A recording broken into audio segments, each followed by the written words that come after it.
Hey guys, welcome back to World of Warships. Today we're taking a look at the Atlanta B. I've done the tier list, it's time to take a closer look at these Black Friday ships. Atlanta being in S tier for me.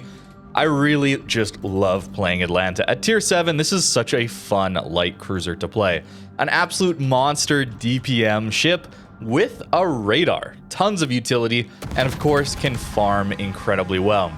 Difficult to play though. It is a squishy ship, there is no armor here, and the shells are incredibly floaty. But you can get this ship during this Black Friday event for 6,450 doubloons. It's a nice 30% discount off the usual price, around 9,300 doubloons.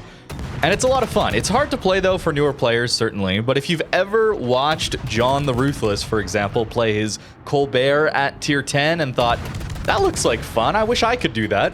I certainly feel that way at times.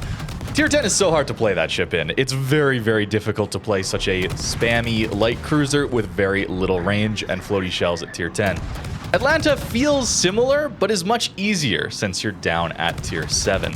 It's not the easiest playstyle in the world though, that's for sure, but it's fun. When you get it working, you can use so many islands with this ship thanks to those floaty arcs. And there's ways to even use very vertical islands, and we're going to see that in this game.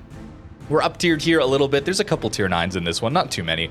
But Atlanta does okay into up tiers. It is certainly harder, of course. But anytime you're facing your own tier and below, if you take IFHE on this ship, you're actually going to pen battleships with your HE shells.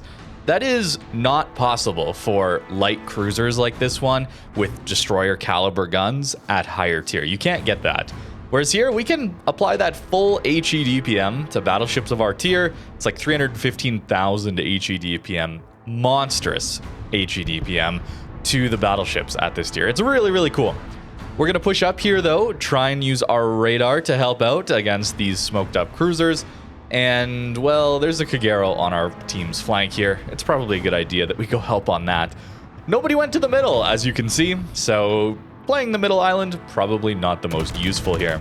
But it does allow us to sneak up on this enemy flank and get an alternate angle. If you ever play ranked at tier 7, this is going to be a great way to have battle impact. Atlanta, with its radar and reasonable concealment, can do some really good work in tier 7 ranked. There's a lot of good options, of course, for tier 7 ranked, but Atlanta is one of my favorites. If I'm not playing West Virginia 44 or Scharnhorst 43, you'll probably find me in an Atlanta. Maybe one of the Canadian destroyers as well. Those are pretty busted at this tier too. But Atlanta would be one of my favorite cruisers for sure. We helped take out the Harbin there, and now to deal with an Ipiranga. Yeah, those secondaries have quite a bit of range. Better shell arcs too. Not exactly a friendly target for us to farm. It's going to be very difficult, so I don't want to stay out here for too long, especially if he's going to turn in. So let's get back to the cap and take C. In the middle of this cap, there is a very tall island. It's going to be very hard to farm over this island, but you can still use this for cover against enemy ships. As long as you're pushing towards the island, you're kind of rounding the island behind it, and they're pushing out from behind it. Of course, anytime you need to hit a target, you have to lead in front of them. So if that ship is going to be pushing towards you or following you around the island, it's going to be easier to get your shells on target while still staying in cover. And that's what we're going to try and use here. So even though this isn't an optimal island to use to farm over, there's certainly much better ones on this map. I still can get some decent damage in, especially if this Ipiranga is going to push our Lo Yang, for example. I don't think he will. It'd be a much smarter play to kite away from the Lo Yang, going in for the YOLO Torps, and he does. So we're not going to get that opportunity here, but it is something to be aware of. There are plenty of islands like this that don't seem all that useful for an Atlanta, yet you can still make use of them with the correct positioning. Much more difficult, of course. We managed to get the C cap here, which means we have all 3 cap zones. We're a little bit down on ships, but that's going to be a massive points advantage for our team. And that's going to come in clutch later on in this game. Dealing with caps, getting cap control is massive for helping your team win, and in ranked especially. Atlanta's going to be great for that. It helps you deal with destroyers. You're seeing that correctly. That's 5.7k into a Kagero. Now the next salvo is a little bit less good. We must have got pretty lucky on dispersion there. But still, the damage output against DDs is immense. Sure, you do have to lead targets at longer ranges, but if you can catch people at that 67 kilometer range with DDs, you're going to kill them so quickly. Now it's just the Ipiranga left, and let's be honest, we don't want to fight an Ipiranga at close quarters, so it's time to run and hopefully get behind this island. Our cruiser friend here seems to be playing the island. I want to stay around to help, but I don't want to overcommit for this. The enemy team is, well, it's 2024 World of Warships. They're very stuck in the corner of the map. So it's important that we don't just throw our ship away to this Ipiranga and allow him to freely get C and the B cap. That would be very bad. You notice I was expecting him to come around that side of C, and yet he went back the other way. Very tricky. It's good to use concealment to switch up your positioning, and Ipiranga does know that in this case. But now we're on a much more reasonable island to farm over. This is classic Atlanta.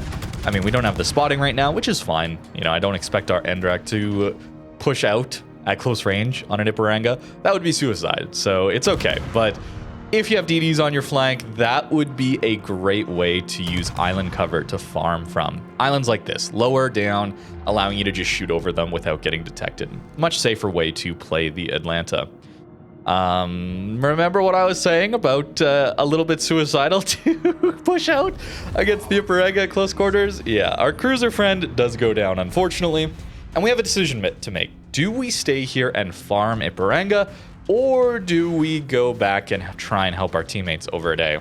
And I make the decision to go back, but partially because Ipiranga is just terrifying to fight 1v1 for us, but also because it's going to take him a long time to get into C. Notice he's just barely getting there. I had to cut out quite a bit, but it took him a while. He had to go around that island on the flank there.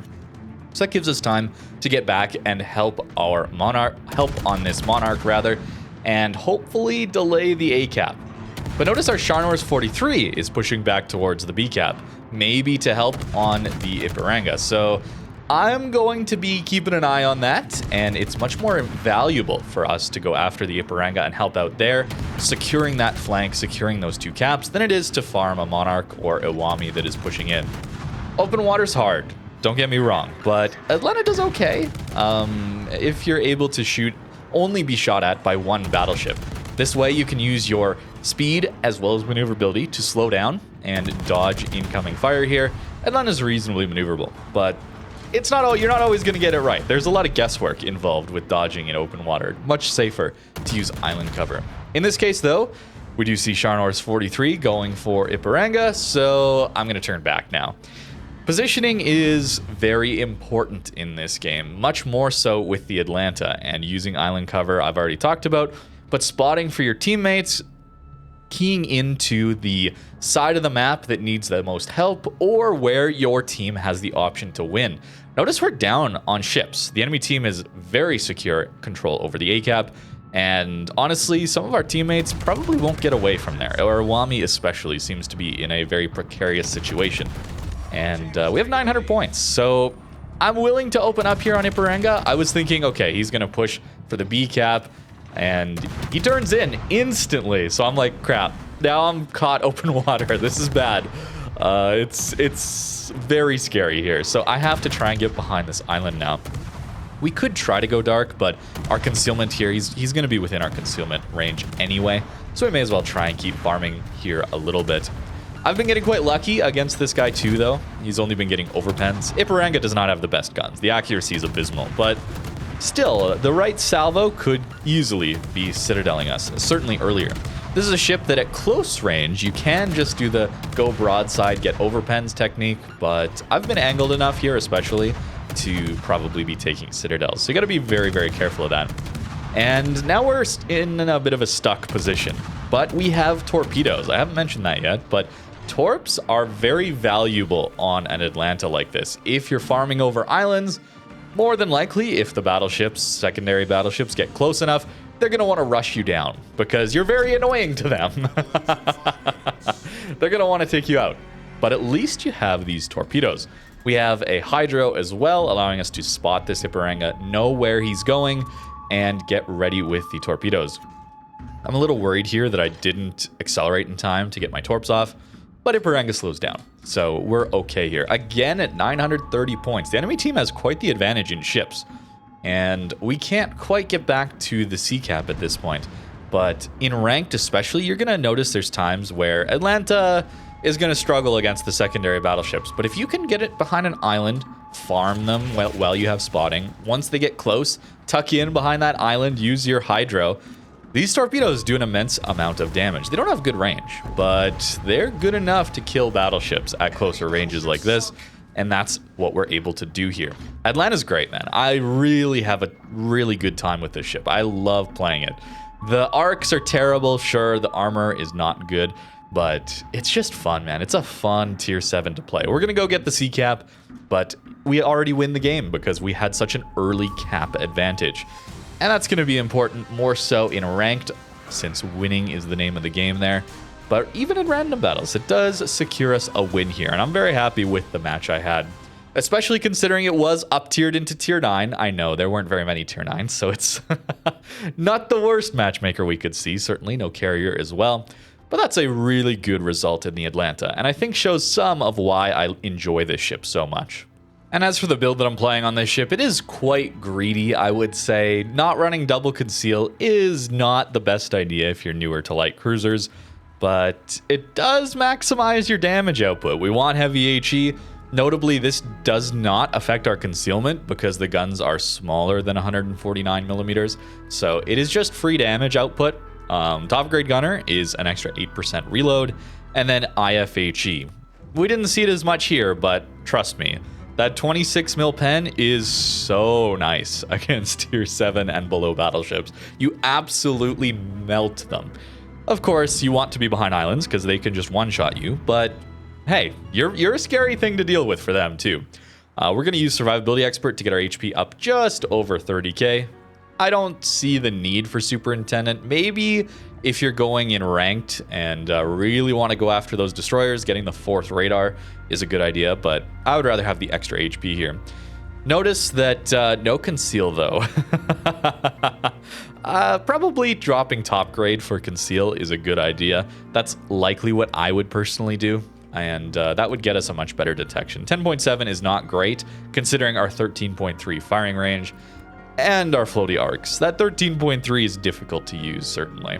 Other upgrades wise, looking like this, pretty standard stuff for the most part. And using Hydro here because typically we do get more value out of that. Defire, not so good anymore. Notably, you do get unlimited defires, right? There's no upper bound on the number you can use, but Atlanta has terrible AA these days. Back in the day when flak and manual AA and all that stuff before this, the carrier rework in 2018, this ship was a monster for AA. It was incredible. Now, yeah, not so much. So we use Hydro instead. But Atlanta's great. It is such a strong ship, and for me, definitely deserving of that S tier ranking I put it in. But let me know what you think in the comments down below. Definitely check out that tier list if you want to know my opinions or simple opinions on all of those ships. Malta's as well. He joined me for that, and I had a blast making that list with him. Let me know also what you want to see next, because I want to go over a lot of these Black Friday ships in more detail, and I'll probably go over the ones that I'm most interested in. But if you guys really want to see certain ones, then I can gladly make some videos on them. Thank you very much for watching, and have a great rest of your day.